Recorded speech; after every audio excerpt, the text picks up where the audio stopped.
Mesdames, Messieurs, bonjour, très heureux de vous retrouver dans ce 13h au Bénin. Dans le sommet, nous irons à la rencontre d'une dame qui exerce le métier de meunier. C'est extraordinaire. Longtemps considéré comme métier d'homme, le travail de meunier peut aussi être exercé par la femme. Dans le cas qui nous intéresse, dans la ville de Nati Tengou, comment a-t-elle commencé ce travail? Quelles sont ses difficultés? Et arrive-t-elle à concilier boulot et vie conjugale? C'est dans un instant. Et puis, qu'est-ce qu'on gagne véritablement quand on décide d'aller vers l'entrepreneuriat agricole? Objet de réticence pour grand nombre de jeunes qui hésitent d'aller à la terre. Un jeune exploitant agricole nous livre tout dans ce 13 € Bénin sur les secrets de son revenu annuel. Et puis enfin, on fera un peu d'histoire parce qu'en fin d'édition, le dur combat d'Adjouba, ça vous dit certainement quelque chose. L'un des hauts faits guerriers du roi Béhanzin contre les troupes françaises qui avaient signé un traité de protectorat au profit du royaume de Porte-Nouveau. Mais avez-vous déjà visité ce site historique et dans quel état se retrouve-t-il? Vous allez le savoir. Mesdames, Messieurs, à nouveau, bonjour et merci de nous rejoindre dans ce 13 € au Bénin. Longtemps considéré comme un métier d'homme, le travail de meunier peut aussi être exercé par la femme, c'est du moins ce qu'a compris Régis Hippolyte Agossou de notre antenne régionale à Takoradonga qui est allé au lieu de travail d'une femme. Il s'agit bien entendu de Dame Solange qui est dans le métier de meunier au quartier d'Assagaté dans le 3e arrondissement de Nati Tengou depuis plusieurs années.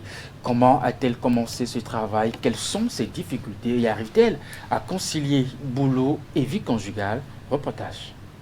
Au bord de cette rue, au quartier d'Assagaté, dans le 3e arrondissement de Nati Tengou, une cabane qui se fait remarquer par le bruit de la machine qui y est installée.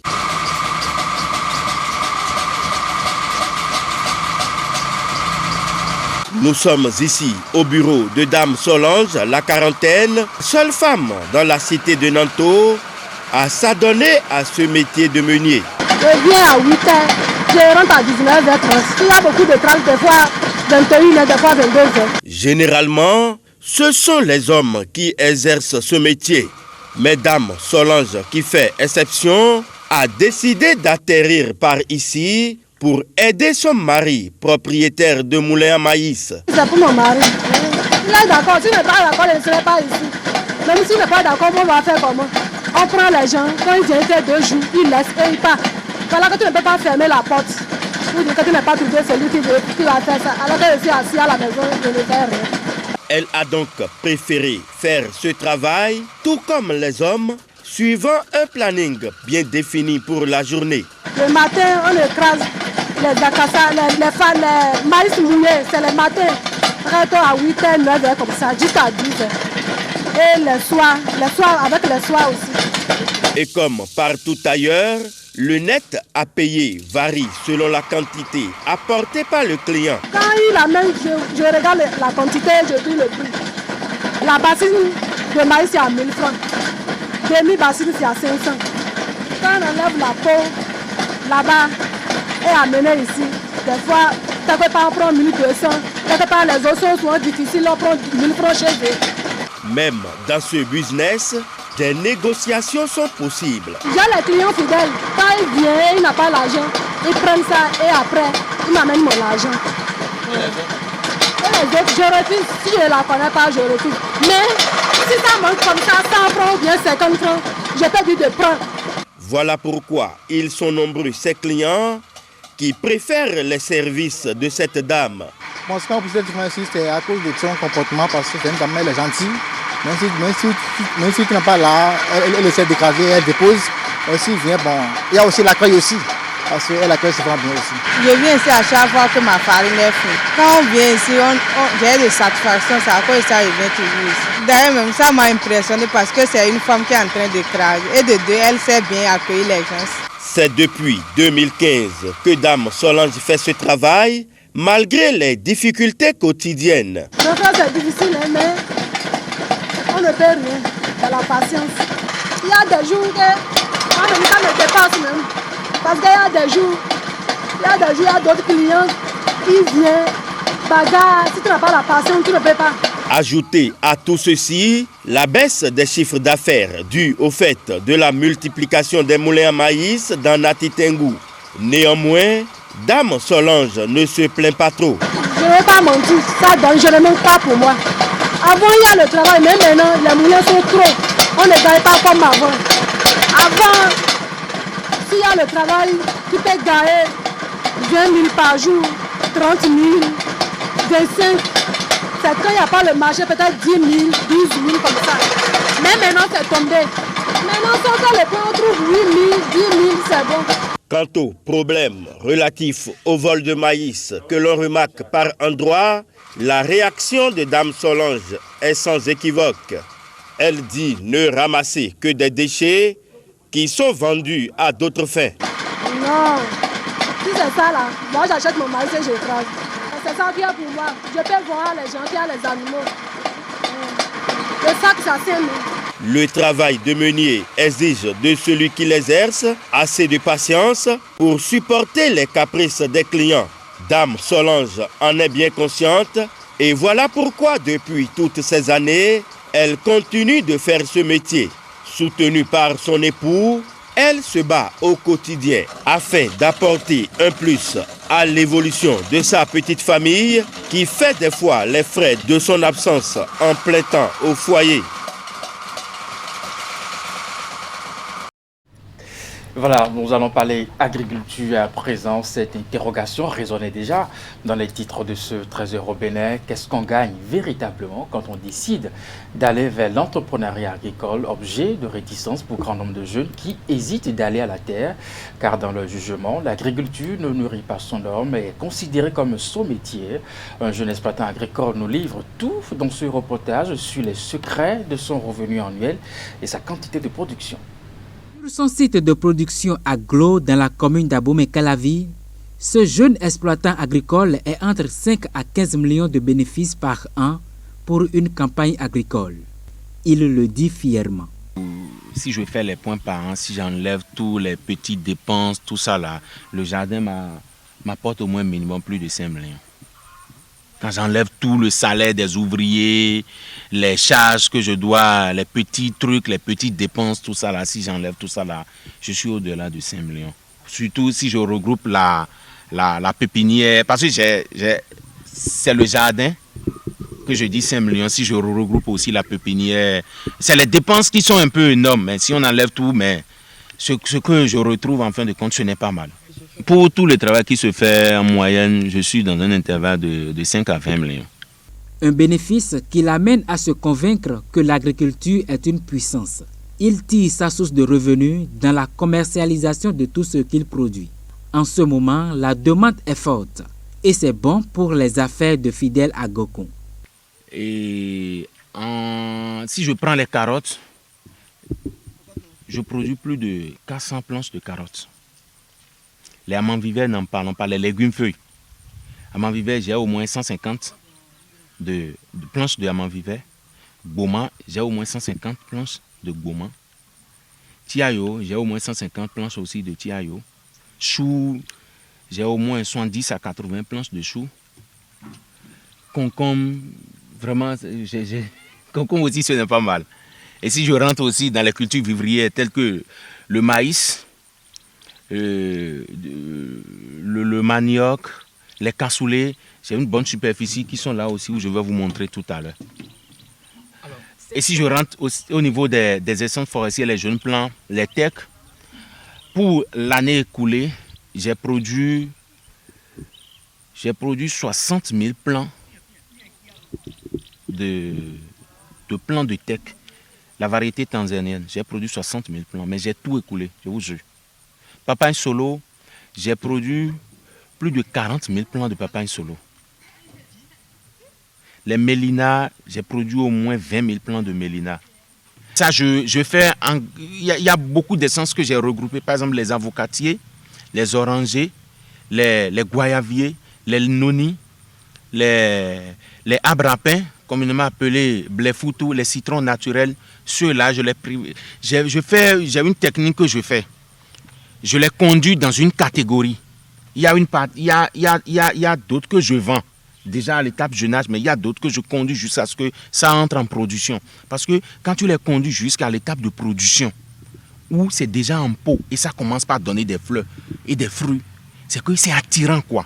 Et quand les clients voient ça, beaucoup de gens aujourd'hui, quand ils construisent leur maison, tout, ils veulent mettre un plant d'oranger ou bien un plant de manguier dans leur... C'est qu'ils veulent des grands plants qui ont déjà une taille de 2 mètres, 3 mètres. Mais ce que tu vends à 500 francs banalement, tu vends à 30 000, 40 000. Par exemple, les palmiers royaux, j'ai au moins une 400 pieds. Et que j'ai vendu l'unité à 15 000. Son circuit d'écoulement passe par sa boutique. Une boutique agricole où les commandes pleuvent. Mais une activité agricole réussie n'est pas sans difficulté. Je produisais avec ces quantités-là. Vous voyez que la quantité est énorme. Donc, vu du coup, j'ai un peu de difficulté pour la vente. Sinon, au départ, c'était difficile parce que je produis avec cette quantité. Vendre aux bonnes dames, on a trop de difficultés parce que les bonnes dames viennent acheter à leur prix. C'est comme si c'est eux qui te guident même quoi. Il ambitionne à la longue faire de son site de production une école de formation en production agricole pour les jeunes. Ils sont donc nombreux aujourd'hui comme jeunes à non seulement le savoir, mais aussi à vivre cette expérience d'entrepreneur agricole. Il faut avoir du courage, de la détermination à l'ouvrage. Dans ce reportage, découvrons le parcours cette fois-ci d'un jeune avec son expérience qui ne vit que pour l'agriculture. Il a traversé bien de péripéties avant de s'établir sur son site de production agricole à Glo, dans la commune d'Abomey-Calavi. Comment vous allez? Ça évolue? Les activités? Prenant en compte le potentiel du secteur agricole comme source de revenus, nombre de jeunes se lancent aujourd'hui dans l'agriculture. C'est le cas de Fidèle Agokun. Il y a quelques années en arrière, contre la volonté de ses parents qui rêvaient le voir dans l'administration publique, le jeune s'est engagé dans l'entrepreneuriat agricole en mettant en place sa propre stratégie. J'ai fait un petit budget de 100 000 francs. J'ai acheté un peu de carottes, un peu de concombres, un peu de choux. J'ai pu, ce que je peux en avoir pour pouvoir commencer, j'ai pu un peu de tout. Où j'ai commencé. Donc j'ai commencé en ce moment, j'ai commencé avec 100 planches. Et pour la première expérience, j'ai fait choux, 30 planches, carottes, 30 planches, concombres, j'ai fait 10 planches. Les légumes feuilles aussi, les gourmands, les tiaillots, les amants vivets, j'ai fait un peu de tout. Je vous jure que ça n'a pas été facile. Parce qu'il est arrivé à un niveau donné, à partir du 2e mois, j'ai des difficultés financières. Parce qu'il y a beaucoup de choses que je suis dans le besoin, mais compte tenu des moyens financiers, j'ai des difficultés quoi. Mais pourtant, je ne me suis pas découragé. Donc j'étais là, l'idée m'est arrivée de dire, mais avec ça la seule, il faut que j'ai un issue pour que je puisse trouver de l'argent pour venir investir aussi. C'est de là que j'ai commencé par solliciter aux promoteurs qui sont installés déjà, qui font du jardin.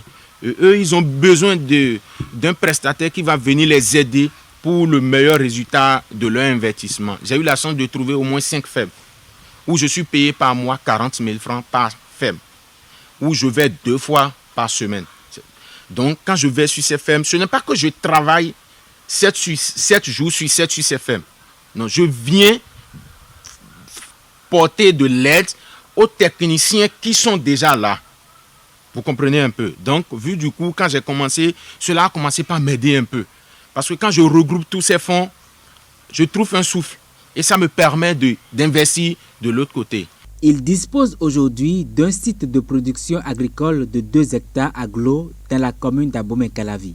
Il produit à la fois des produits maraîchers, des céréales et même des essences forestières. Nous produisons les légumes feuilles tels que les gourmands, les tiaillots, les amavivets, les fortétés qu'on appelle amarantes, en fond qu'on appelle fortétés. Nous produisons tous ces légumes-là. Mis à part ces légumes aussi, nous produisons les légumes racinaires tels que les carottes.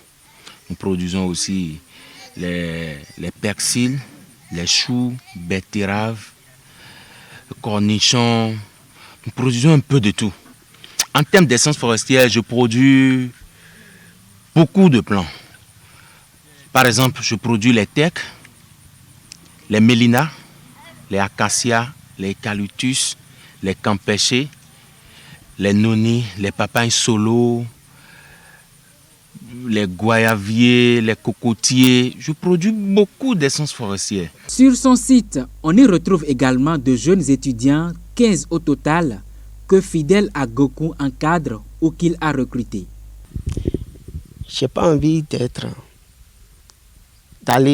dans une ville parce que l'agriculture aujourd'hui, ça procure beaucoup d'argent et ça aide beaucoup de gens à être autonomes et ça permet également le développement d'un pays. J'ai décidé à continuer dans le secteur agricole car il y a beaucoup de richesses dans ce domaine qui permet à l'homme son épanouissement. Fidèle Agokou, jeune exploitant agricole, et ses compagnons sont résolument convaincus que l'entrepreneuriat agricole est une solution contre le chômage des jeunes si on s'y accroche. Les habitants du côté sud-ouest du Bénin, notamment à Ilakondi, ont une nouvelle fois subi les affres de l'avancée subite de l'océan Atlantique. Une situation qui a causé des dégâts matériels et oblige à des relogements. Geoffroy Messon et Florent Dehou sont allés sur les lieux et nous font le constat de l'érosion côtière sur la bande côtière entre Grand Popo à Goué et Ilakondi dans le département du Mono.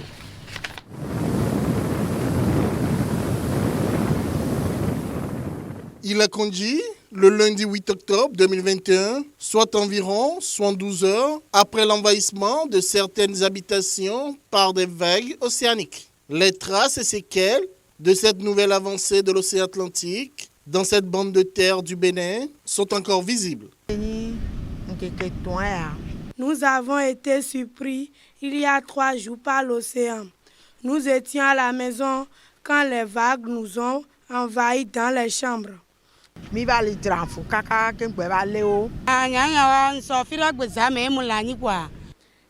couché quand cela est arrivé.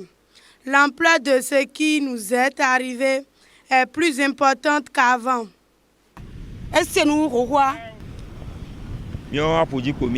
Nous sommes des pêcheurs. Nous étions sur l'océan quand cela est arrivé. Le temps de revenir, tout était gâté.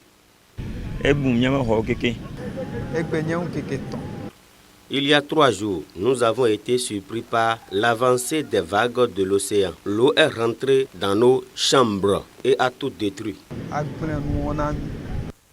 La bande de terre de la plage qui sépare l'océan à cet étang de pêche est désormais réduite à sa portion congrue. Les deux communiquent d'ores et déjà à certaines heures de la journée. Il y a des gens même qui n'ont même pas jusqu'à présent trouvé où dormir. C'est-à-dire, c'était rentré dans leur maison, dans leur chambre. Bon, les choses sont emportées et ça reste continué aussi jusqu'à ce jour. Tel que vous le voyez, on dirait que ça commence déjà. Parce que c'est dans la nuit profonde que ça cause des dégâts. À en croire des spécialistes, cette nouvelle avancée brusque de l'océan dans la terre est la conséquence d'une marée haute. Elle serait induite par des ondes de choc qui frappent toute la côte du golfe de Guinée depuis quelques jours. Elles font suite à de violentes tempêtes qui ont eu cours quelques jours plus tôt en haute mer. Voyez-vous même, nous sommes envahis par l'eau. La nuit, nous sommes obligés d'aller dormir chez des voisins. Les maisons et habitations en matériaux précaires croulent comme des châteaux de cartes. Les vagues menacent également celles en matériaux définitifs. Nous vous prions de nous venir en aide. S'il vous plaît, venez à notre secours. Aidez-nous à nous reloger. Nous ne pouvons qu'appeler à l'aide. Nous ne savons faire autre chose que d'aller pêcher sur l'océan. Nous avons tout perdu. Nous implorons les autorités à nous venir en aide. Le gouvernement promet tout le temps, on va le faire, on va le faire, on va le faire. Bon, un jour, oui, ça se fera quand même. Les infrastructures installées en bordure de l'océan sont toutes sous la menace des vagues tout le long de la bande côtière d'Ila-Kondji à Grand Popo, en passant par Agoué. Plusieurs investissements risquent de disparaître. J'ai l'habitude de prendre par ici. L'eau avance trop rapidement. De janvier à la fin du mois passé, et ça a déjà bouffé 27 mètres. Cela a déjà pris au moins 3 rangées de cocoteraies. Outre les 3 rangées, nous avons encore d'espace libre. Donc l'avancée est vraiment grande chez nous et ça nous fait peur. Parce qu'on se dit d'ici 1 an, ça risque de prendre notre clôture. Des cadres du ministère du cadre de vie, le préfet et autres autorités sont une nouvelle fois descendus sur le terrain pour faire le constat et rassurer les riverains. Des mesures urgentes allant dans le sens du déplacement et du relogement des populations sinistrées sont annoncées. Cette pan de l'histoire de notre pays, le Bénin, que tous nous avons appris à l'école et qui continue d'être enseigné, le dur combat d'Achoupa, l'un des hauts faits guerriers du roi Béhanzin contre les troupes françaises qui avaient signé un traité de protectorat au profit du royaume de Porto-Novo. Mais avez-vous jamais visité ce site historique?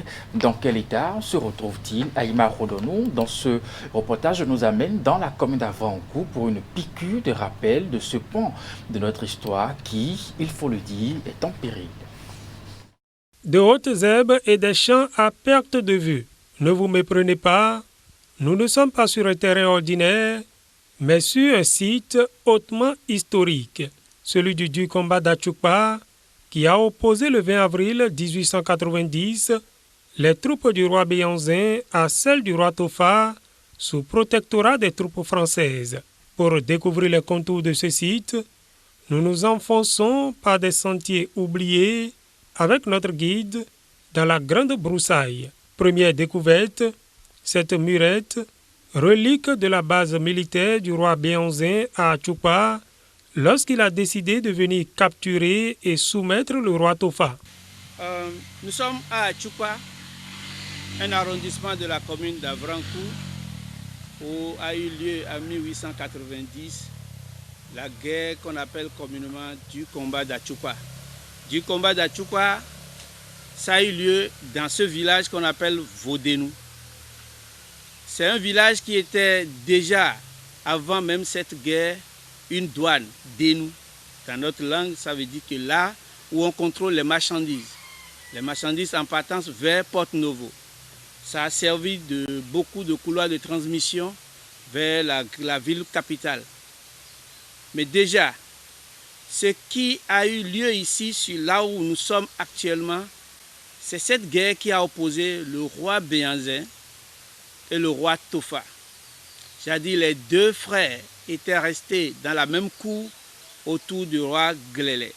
Plus tard, Béhanzin devient roi d'Abomey et Tofa devient roi de Porto-Novo. Mais pour des conquêtes et pour des mésententes, le roi Béhanzin a décidé de conquérir Porto-Novo avec une stratégie aussi particulière.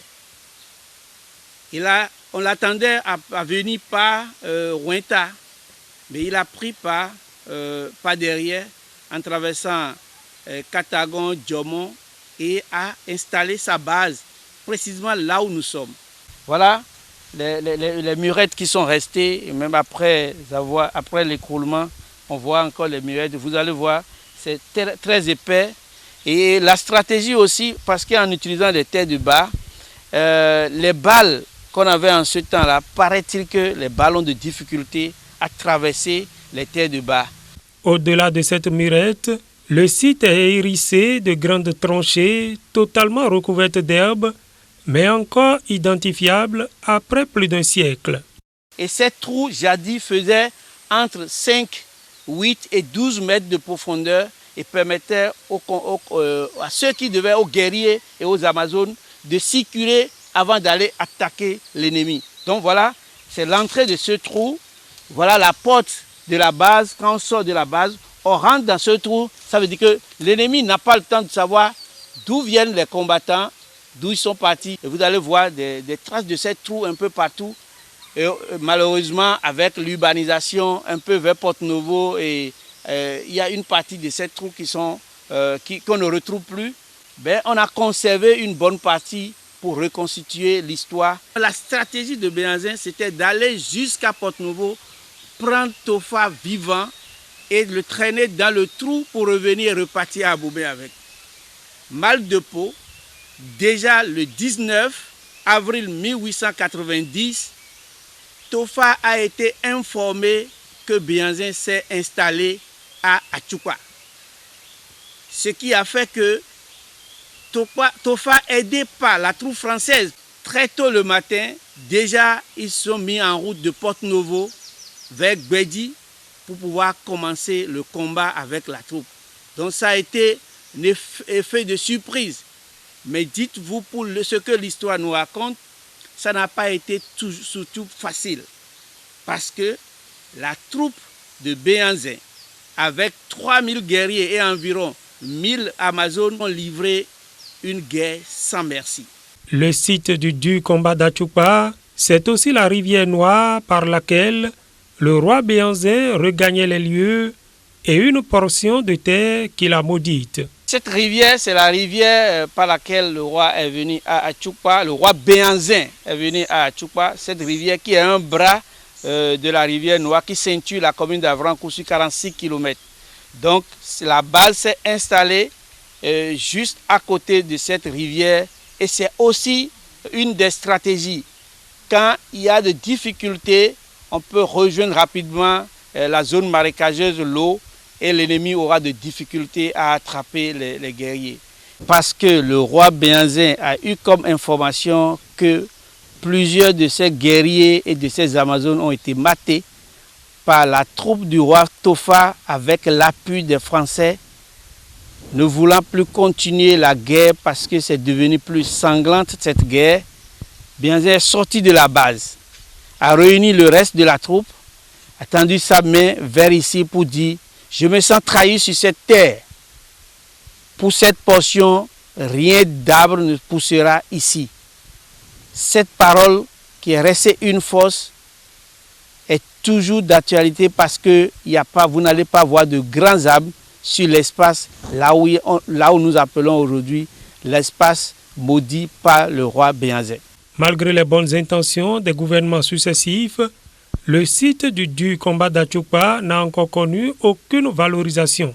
Les herbes ont colonisé les lieux, les reliques disparaissent, des pans du site sont morcelés et vendus, et il faut parer au plus pressé. Quelqu'un qui oublie son histoire est un esclave qui est en devenir. Et ce qu'on peut faire aujourd'hui, tout ce qu'il y a comme site et patrimoine au niveau de notre pays, nous devons les revaloriser. Et c'est déjà heureux que 26 de nos trésors sont revenus. Le reste aujourd'hui, ce que nous avons, ce qui est parti d'Achupa, ce qui est ailleurs, nous pouvons les reconstituer quelque part pour la valorisation du territoire et pour le développement touristique. En attendant de véritables actions de valorisation de ce site, seul ce monument à l'entrée de l'arrondissement d'Achupa rappelle que nous sommes dans la cité où le roi Béhanzin a livré l'une de ses farouches batailles contre l'envahisseur français. Le site du combat d'Achupa lui-même attend d'être valorisé pour que cette partie importante de l'histoire du Bénin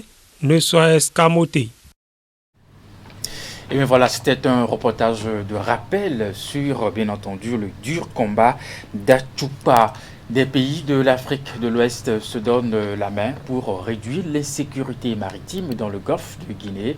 Ceux de la zone E montrent l'exemple avec des opérations de patrouille conjointes lancées ce lundi à Cotonou. Des opérations dont le commandement est assuré par la marine nationale béninoise avec la participation des navires militaires venant du Togo, du Nigeria et du Bénin. Narcisse Alossé, Rachidi Soubérou. Face à la persistance des menaces maritimes dans le golfe de Guinée, des pays de la sous-région donnent le temps. Depuis la matinée de ce lundi 22 novembre 2021, les marines nationales de 3 pays, le Nigeria, le Togo et le Bénin, sécurisent les côtes à travers des patrouilles conjointes.